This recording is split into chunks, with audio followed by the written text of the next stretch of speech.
On vous souhaite la bienvenue à ericlatour.com. C'est une primeur de vous présenter la courte pointe collective initiée, oui, par le parrainage civique du Richelieu, mais il y a d'autres organismes, d'autres partenaires, des partenaires financiers, des bénévoles, des participants, surtout des participants différents qui ont participé depuis les derniers mois à l'élaboration de cette courte pointe, avec l'aide d'une artiste également qui en a fait l'assemblage. Bref, on vous la dévoile en primeur ici même à l'émission à l'instant.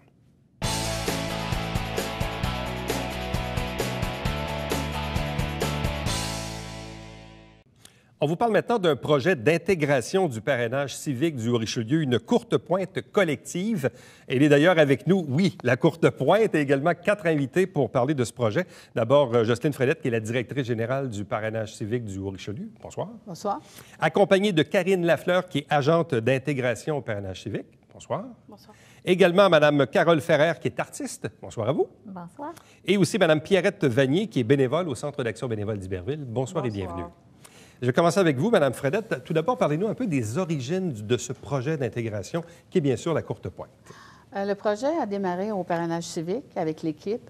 On avait à cœur de rassembler les gens vulnérables et avec des problématiques, tant différentes l'une que les autres, parce qu'ils vivent la même chose, l'isolement, l'exclusion sociale. Et pour ça, bien, on a approché des organismes aussi, et on se disait, est-ce qu'on va pouvoir réaliser ce beau projet-là? Parce que la santé mentale ne veut pas être associée à la déficience intellectuelle et vice-versa. Mais on a réussi, effectivement, à rassembler tout ce beau monde-là avec des organismes qui se sont impliqués dans le projet, avec une artiste. Et on est très fiers que ce projet-là ait la couleur qu'il a aujourd'hui. Bon, avant d'aller un peu plus loin, bon, moi, je le sais, vous le savez, mais il y a peut-être des gens qui nous regardent qui ne savent peut-être pas, même si ça fait des décennies que ça existe, c'est quoi le parrainage civique du Richelieu? Le parrainage civique du Richelieu est un organisme qui existe depuis un peu plus de 31 ans. Ouais. Je pense qu'il est très, très connu à Saint-Jean. Il y a une chronique qui paraît de façon bi-hebdomadaire dans le Richelieu. Et nous, principalement, c'est le jumelage. Donc, un citoyen bénévole est jumelé avec une personne ayant une problématique. Et aussi, par des activités socioculturelles ou quoi que ce soit, on fait de l'intégration sociale des personnes. Donc, c'est grosso modo la mission. D'ailleurs, quand vous regardez le Richelieu, comme vous le dites, une fois par 2 semaines, vous voyez souvent la photographie d'un jeune homme ou d'une jeune femme où on dit « Voulez-vous être le parrain de Sébastien, 28 ans, etc. » Puis bon, c'est un peu ça, là. Donc, et on réussit à faire des jumelages un peu de cette façon-là. On a 85.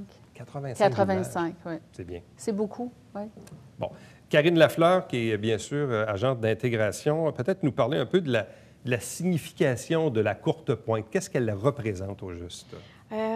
On a débuté le projet, la courte pointe, on s'est dit, c'est des carrés assemblés ensemble, puis ça fait un tout.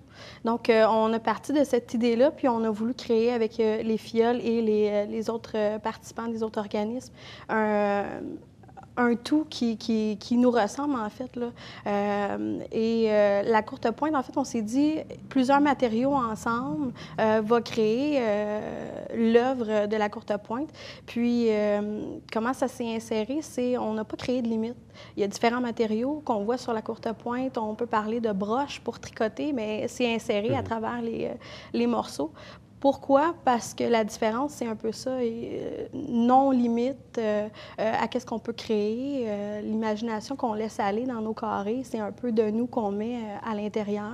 Donc, on s'est dit, chacune des personnes vont créer un carré de la grandeur qu'ils désirent. Ils vont mettre les matériaux qu'ils vont désirer sur le dessus, bien sûr, offerts par plusieurs organismes et entreprises de la région. Ainsi, on va être capable de montrer qu'ensemble, avec plusieurs organismes, plusieurs participants, bien, on est capable de montrer notre différence puis de montrer la beauté. Parce qu'un carré seul, c'est une partie, mais le tout, une fois assemblé, on ne s'attendait pas à ça, mais c'est une œuvre qui est colorée, c'est une œuvre qui est différente parce qu'à chacun des regards qu'on va poser sur celle-ci, bien, ça va être différent à chaque fois. On n'aura pas notre œil sur le même endroit, puis la signification va être différente pour chacune des personnes qui la regardent. Madame Ferrer, à quel moment arrivez-vous dans le projet, vous? Moi, je suis arrivée où la majorité des petits carrés étaient finis. Alors, j'ai quand même passé du temps avec les parrains et les personnes qui avaient un handicap. Alors, je les ai vus travailler ensemble. C'est intéressant de voir ça aussi. Tout le monde était très fier. Ça fait que moi, j'ai pris des petits morceaux, puis je les ai amenés dans mon atelier. Puis après ça, ça a été un travail de construction, d'essayer d'harmoniser l'ensemble. Qu'est-ce qui vous a inspiré? Parce que vous dites, bon, vous avez vu un peu le processus de création, hein, donc avec les parrains, avec les filleuls et tout ça. Et une fois dans votre atelier, avec tous ces petits morceaux, tous ces carrés très colorés, qu'est-ce que vous aviez en tête ultimement pour la bâtir, la courte pointe? Moi, je regardais chaque morceau, puis je devais faire un tout. Alors, ça a été... c'est comme un casse-tête. C'est comme une découverte. Chaque petit morceau, moi, me fascinait parce que je me disais, « Oh, ils ont mis ça, puis ils ont trouvé ça, puis oh, c'est intéressant. » Mais j'essayais de faire des liens avec les couleurs pour que l'ensemble fasse une seule œuvre. Et ça vous a pris combien de temps, faire l'assemblage? Beaucoup d'heures. Beaucoup d'heures, oui. Je me demande même si je n'ai pas travaillé plus que ceux qui ont fait les petits morceaux. Oui, j'ai compté un certain temps, jusqu'à 42 heures. Après ça, j'ai dit, OK, j'arrête de compter. Oui. Puis, une fois qu'on la présente aux gens du parrainage civique, aux partenaires et tout ça, c'était quoi la réaction là, pour les premières personnes qui l'ont vue? Oh, c'est des « wow », c'est beau. Puis ils ont cherché leur morceau. « Ah, moi, il est où le mien? » Puis là, ils ne le retrouvaient plus parce qu'il avait comme disparu dans la masse. Ils cherchaient celui qu'ils avaient fait.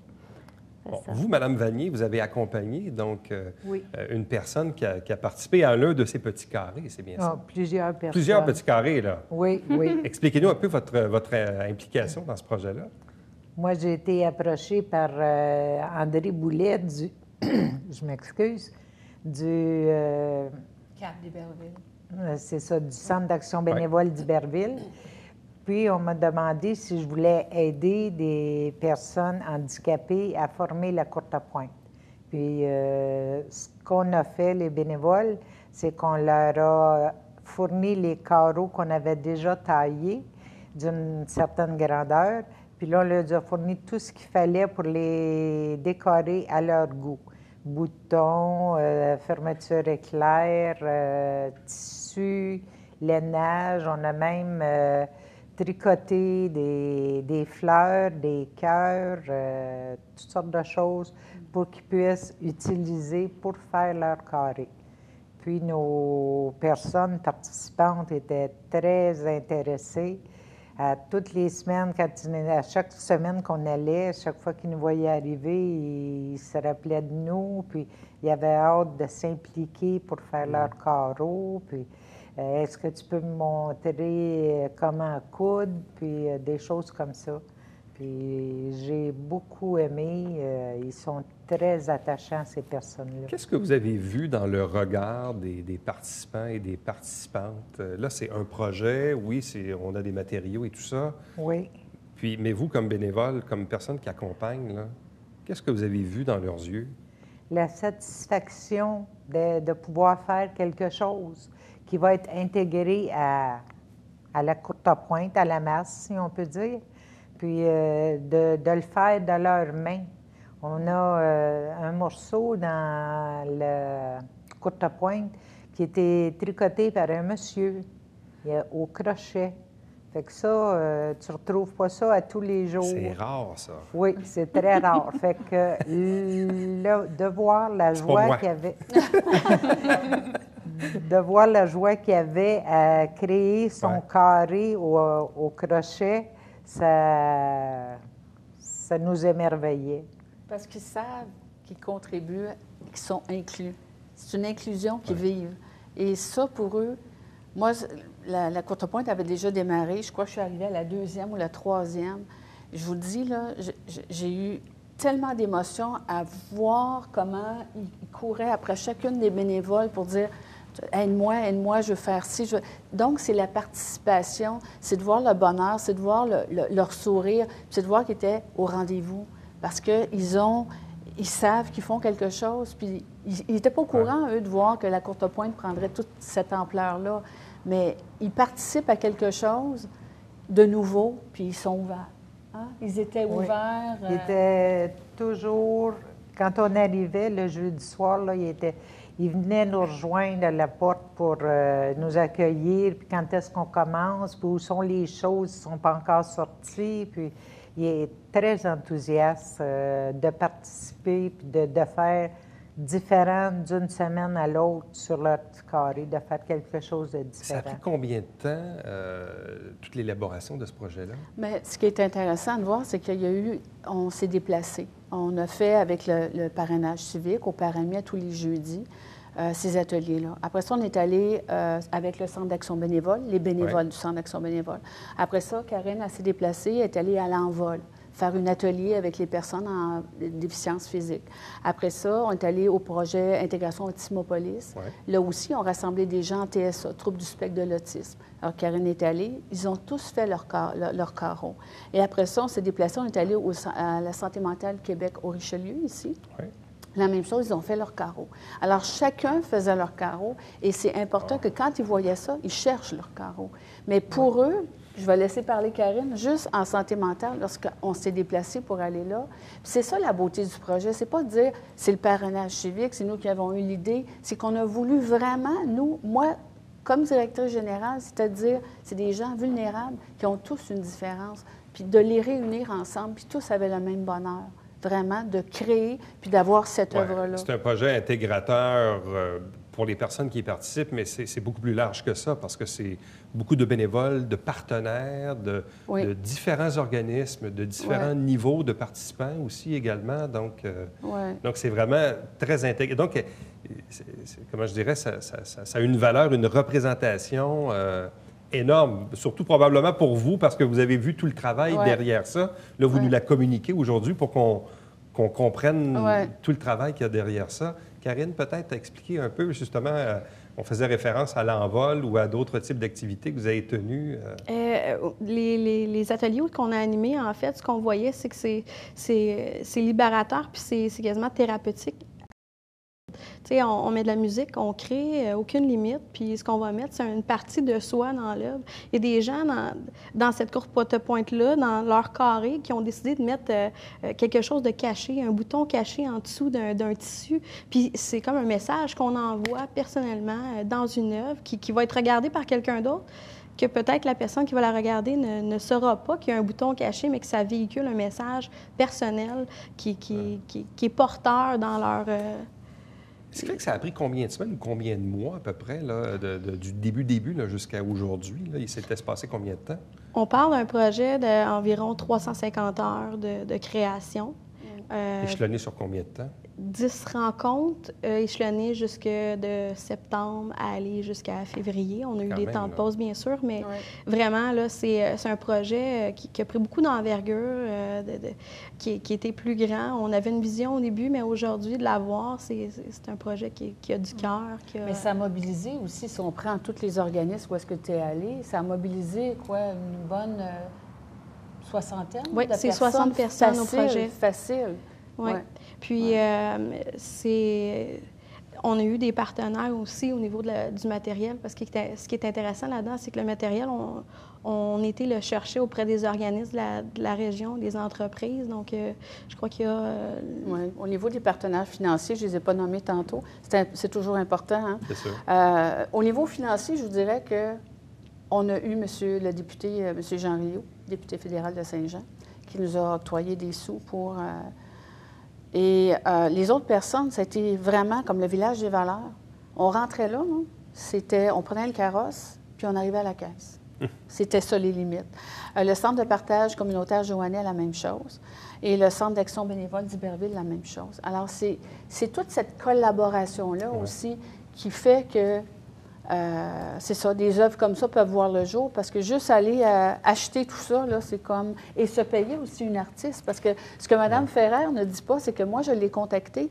Et quand je l'ai contactée, je lui ai spécifié que j'avais 0 sous à lui octroyer. Et ça, je trouve que ça a tout un mérite, parce qu'elle a accepté de se déplacer pour venir me rencontrer, même si je lui avais dit ça. Pourquoi vous l'avez fait? Parce que créer, c'est important pour moi en tant qu'artiste, puis je pense que ça fait du bien à tout le monde. Alors, si c'est en plus des gens qui ont un handicap ou une difficulté motrice, c'est bon pour eux de créer.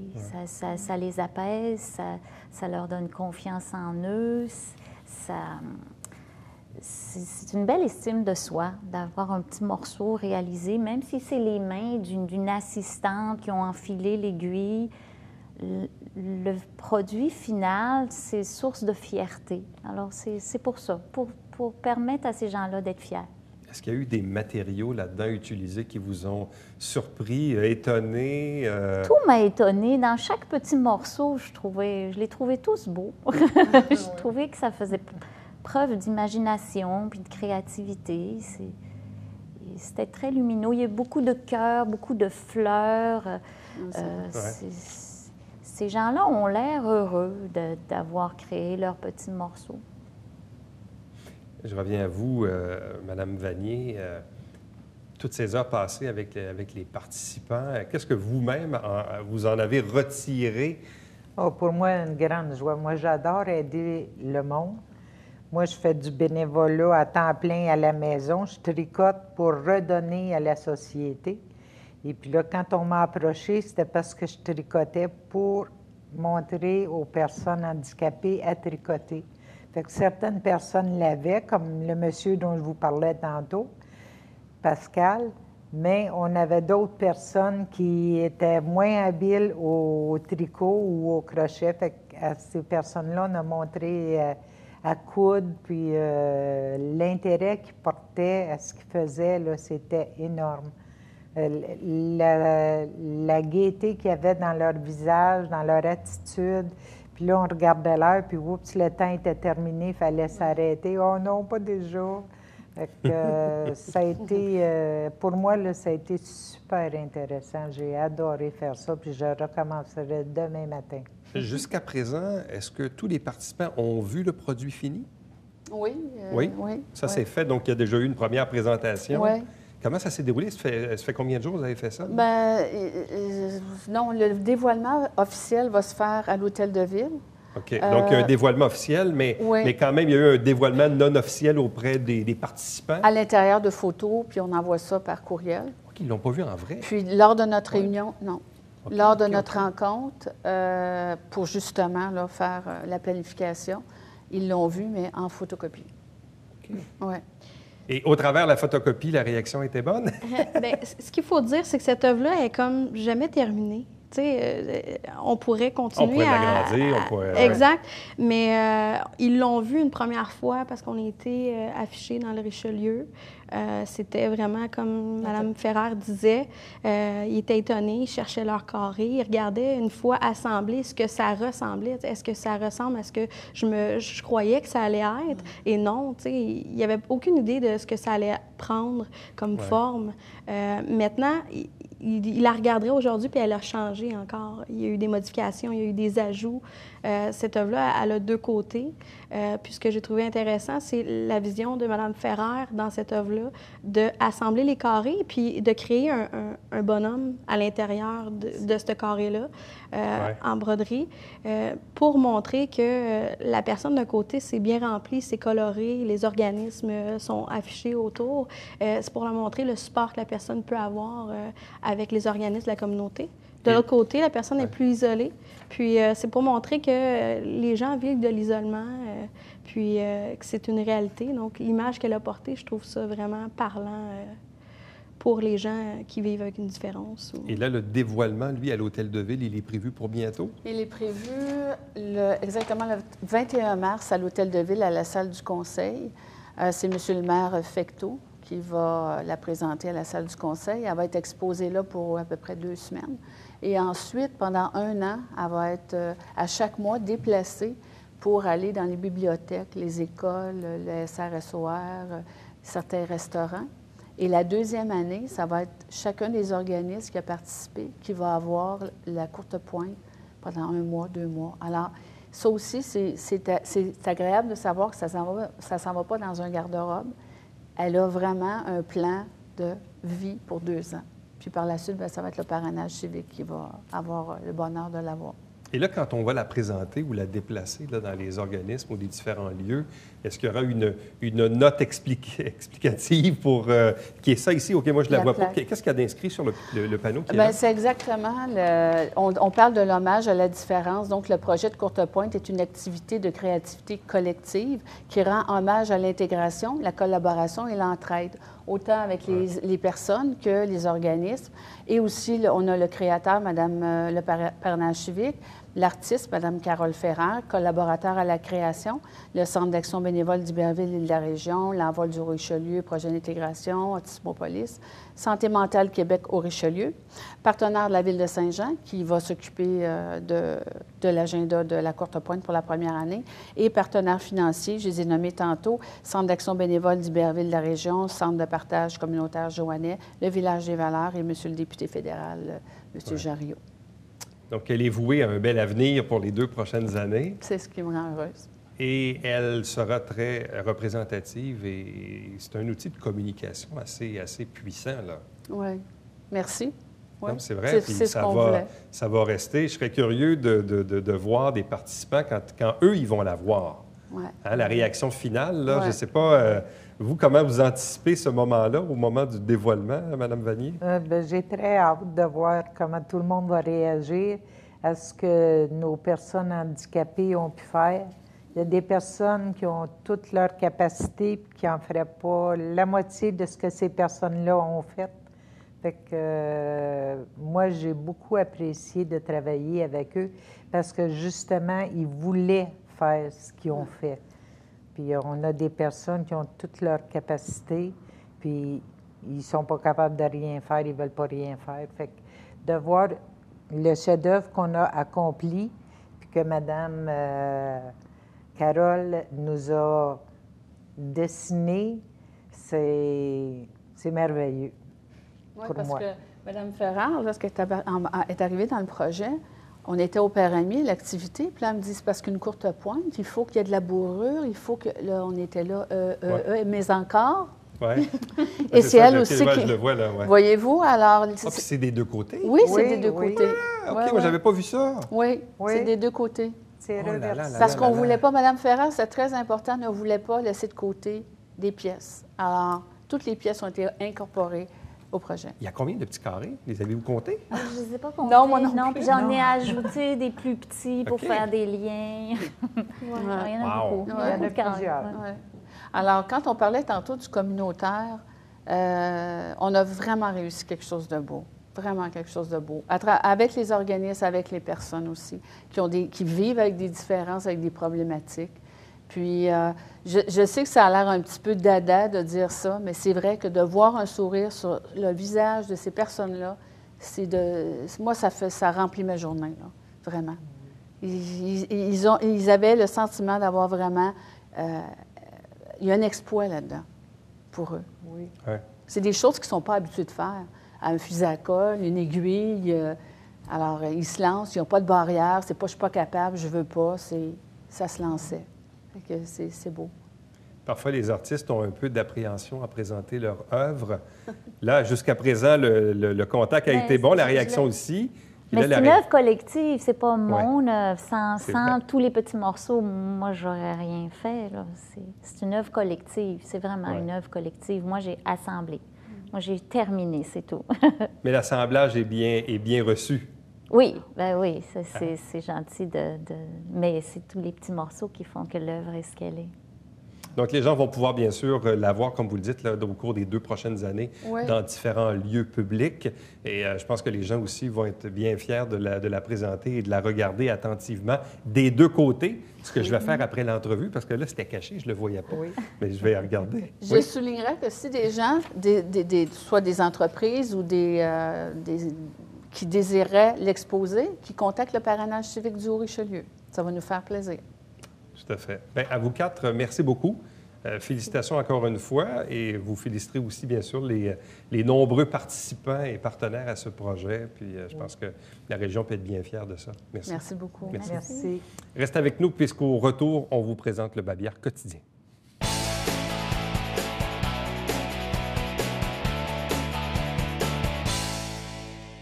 Salut, ici Alexandre Baudouin. Vous savez, on a avancé l'heure en fin de semaine, ce qui veut donc dire que le baseball arrive à grands pas. Et on en parle cette semaine avec Daniel Bellil, président de la Ligue de baseball majeure du Québec, et Olivier Côté, directeur général des Pirates Maçonnerie Bro Conseil. Ne manquez pas ça.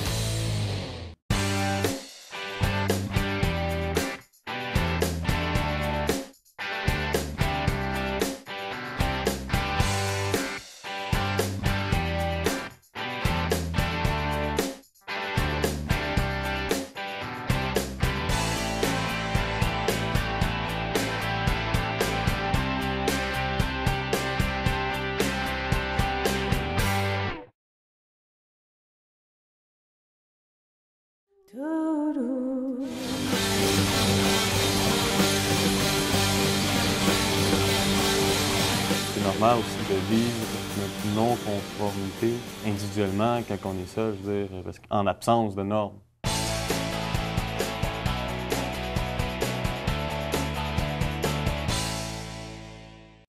La Ville de Saint-Jean-sur-Richelieu vient en aide à certains organismes du milieu, des organismes culturels, dont Action Art Actuel, raison de 10 000 subvention, qui a bien sûr été offerte tout récemment. Chaque semaine, on vous présente des extraits du conseil municipal via l'émission Saint-Jean-sur-Richelieu. On fait la captation du conseil le premier et troisième lundi du mois. Et avec un conseil, on vous résume ça en 2 émissions d'extraits et vous avez l'horaire à l'écran. Elle se retrouve également sur notre site Internet. Ne manquez pas le Télébingo, dimanche matin, 9h30 en direct, 3 500 $ en prix. Carte pleine est à 2 000. Il y a 30 dépositaires dans la région où l'on diffuse, ce qui est quand même assez large, au Richelieu, Rouville et même un peu plus loin pour acheter vos différents livrets. Et pour avoir la liste des lieux de vente, bien, vous allez sur le site Internet ou vous téléphonez ici. Et puis, entre-temps, si vous désirez communiquer avec nous, voici les coordonnées de la télévision du Richelieu. Et pour m'envoyer directement un courriel, vous le faites à Éric Latour en un mot, à commercial-tvhr9.com. Et je vous invite également à revoir nos émissions sur le site Internet et à nous suivre et nous aimer sur Facebook et sur Twitter. Prochain rendez-vous, c'est demain. Bye-bye.